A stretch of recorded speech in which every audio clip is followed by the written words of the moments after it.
जयंती आज साजरी होती. म्हणजे आपल्यासाठी किती अभिमानाची गोष्ट आहे.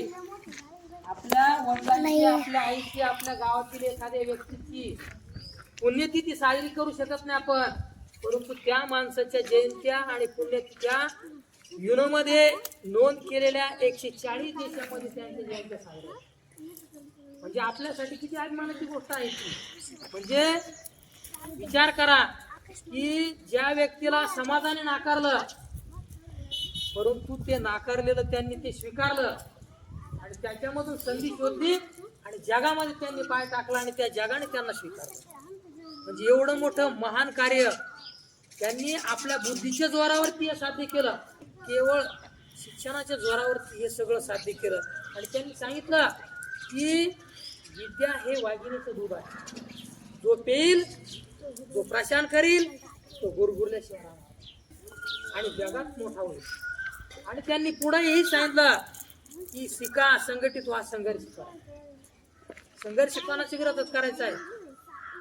त्यांना संघर्ष याच्यासाठी करायचा होता की तुमच्यावर अन्याय होत असेल, तुमच्यावर अत्याचार होत असेल, तुम्हाला एखाद्या गोष्टीपासून वंचित ठेवलं जात असेल, तर त्याच्या विरोधात तुम्ही न्यायाने वागा, न्यायाने मिळवा, ते भांडण करून नका मिळव. या माणसाने जवळजवळ 8 भाषा आणि 35 पदव्या त्या मिळवल्या.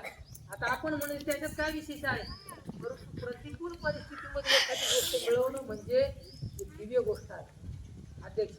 म्हणजे आपल्याला सहज आज मिळते ही वही आपल्या समोर आहे, आपल्याला नाही माहित होती तिथं, परंतु ते वही मिळवण्यासाठी त्या माणसाने किती धडपड केली त्या माणसालाच माहिती.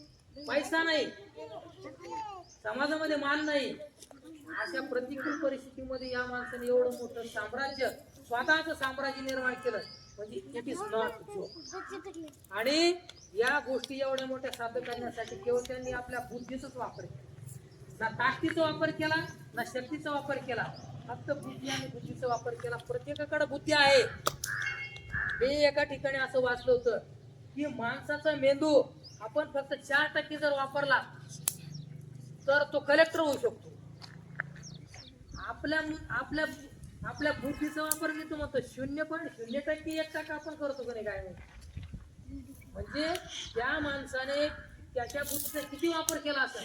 जगाने त्यांना सिम्बॉल ऑफ नॉलेज म्हणून घोषित केलं आहे, ज्ञानाचा सूर्य म्हणून त्यांना घोषित केला. अशा अनेक उपाध्यांनी त्यांना प्रेरित केलं आहे आणि त्यांच्या प्रेरणा आपल्यापर्यंत पोहोचल्या पाहिजे.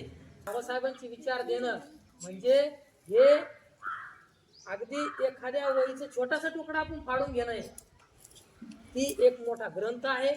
त्यांचे किती विचार आपण या ठिकाणी सांगण्याचा प्रयत्न केला तरी ते अपुरे आहे. म्हणून या ठिकाणी पुन्हा एकदा मी बाबासाहेबांना आणि त्यांच्या विचारांना विनम्र असं अभिवादन करतो आणि या ठिकाणी माझे गुरु शब्द